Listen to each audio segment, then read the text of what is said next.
Hi, this is Steve with Roadrunner Air Conditioning, Heating, and Plumbing in Santa Fe, New Mexico. In today's episode, I'd like to talk about why Roadrunner spends so much time and energy on two critical facets in our design process. First, we always do a manual J load calculation to understand how much heating and cooling is actually needed in your home.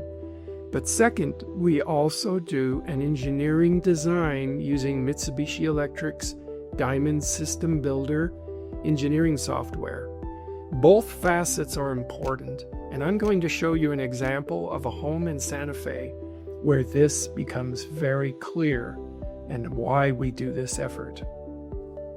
So this home in Santa Fe is an adobe home, and a traditional adobe home with a block wall on the north side and a berm against it, so it's partly underground, but also on the south side, a portal and then French doors, wood glass doors along the south side to collect the summertime or the wintertime sun. The home currently has hydronic baseboard heating, but the boiler is failing. There is a wood stove in the living room area to provide supplemental heat. So the client wishes to have a heat pump system to provide full primary heating during the winter months. And then the boiler and the hydronic system will be abandoned. The wood stove will be maintained as a supplemental source as needed. So let's take a look at the layout of this house. We have on the south side of the house the French doors, and above the French doors and along the wall on the south side are the wall units for the heat pump. On the east side of the house is a 36,000 BTU smart multi-hyperheating Mitsubishi unit. That's an outside condenser and then a branch box. And the outdoor unit, of course, is connected to the P&M disconnect, the electric panel there. So the next slide shows us the engineering for this design. There's a table at the bottom, which is the manual J table. Notice the heating load column is in red and the cooling load column is in blue for this home. There are three zones. The living room, dining room, kitchen is a great room zone. There's a bedroom zone and an office zone. Take a look at the size of that great room heating load. It is over 20,000 BTUs in the winter. That is a significant heating load, okay? So in my design for this home, I created a system to provide adequate heating at the design temperatures for this home. So take a look at the layout of the engineering design. This schematic is produced by Diamond System Builder. On the left is the outdoor unit, and then there's a branch box, and then coming out of the branch box are three refrigeration lines, one to each of the wall units in these three zones. The first wall unit is the living room wall unit, and I have circled the output of this heat pump system at design temperature and at elevation of this home.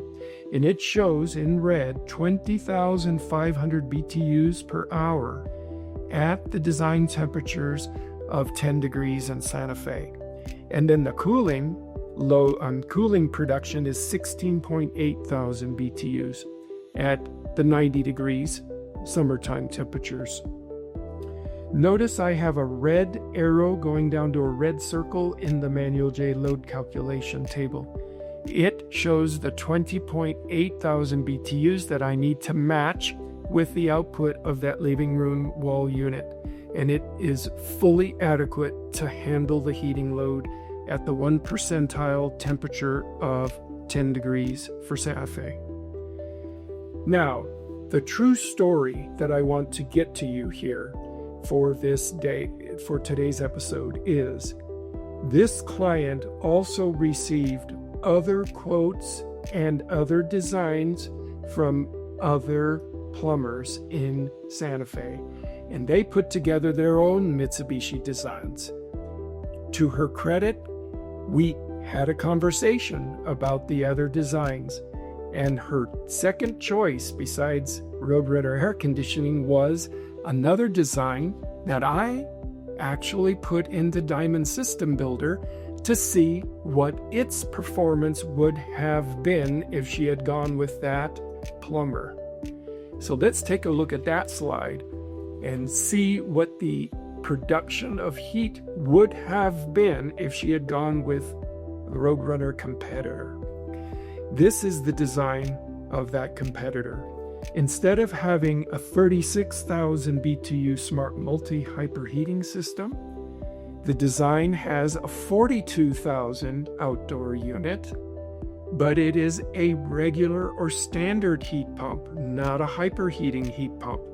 It's a 5-zone system where 2 zones are closed, so only 3 of the 5 zones are being used, and the BTU output is larger than my system.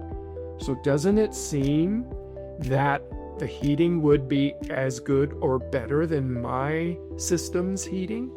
Take a look at the output of this system. There's an outdoor unit of 42,000 BTUs connected to a living room wall unit of 18,000. Look at the circled output of this system at the design temperature for this house. It has only 6,000 BTUs of heating at the design temperature. That's the red number in the circle. The cooling is 13,000. It's more than 13,000. But follow the red arrow down to the manual J load calculation. Remember, we need 20.8 BTUs of heating in this home to maintain 70 degrees in the winter, and this system would only provide 6,000 BTUs. So here's the question. How is it possible that an 18,000 BTU wall unit in the living room, which is what this contractor placed, could only put out 6,000 BTUs of heating in the winter? How is that possible? How could this HVAC company make such a big mistake where it's putting 6,000 out and it needs 20? And here's how it happens. The contractor neglected the 2 steps that Roadrunner considers critical. Number 1, a manual J load calculation. This contractor did not do that, did not know that he needed 20,000 BTUs. That's step 1. Step 2, he did not use the free software that Mitsubishi Electric gives to all contractors to please use when you're designing their systems. Because he neglected that, he did not know that only 6,000 BTUs would come out of the 18,000 wall unit. And why is it so low? There are the 2 parts of this. First, a standard heat pump, which is what this contractor used instead of hyperheating, has only 50% of its heating capacity when the temperatures get cold in New Mexico. At 5 degrees Fahrenheit, this standard heat pump has less than 50% of its rated capacity. So 18,000 BTUs in a wall unit will really only be 9,000 or lower when it's cold in the winter in New Mexico, like 10 degrees in Santa Fe. So the first step is 18,000 is really less than 9,000. Now there's a second factor that this contractor did not consider, and that is we are at a high elevation in Santa Fe of 7,000 feet above sea level. What does that mean for an air-sourced heat pump? Air-source heat pump is relying on the molecules in the CFM of air flowing through this fan to extract the heat to bring into the refrigerant into the wall unit.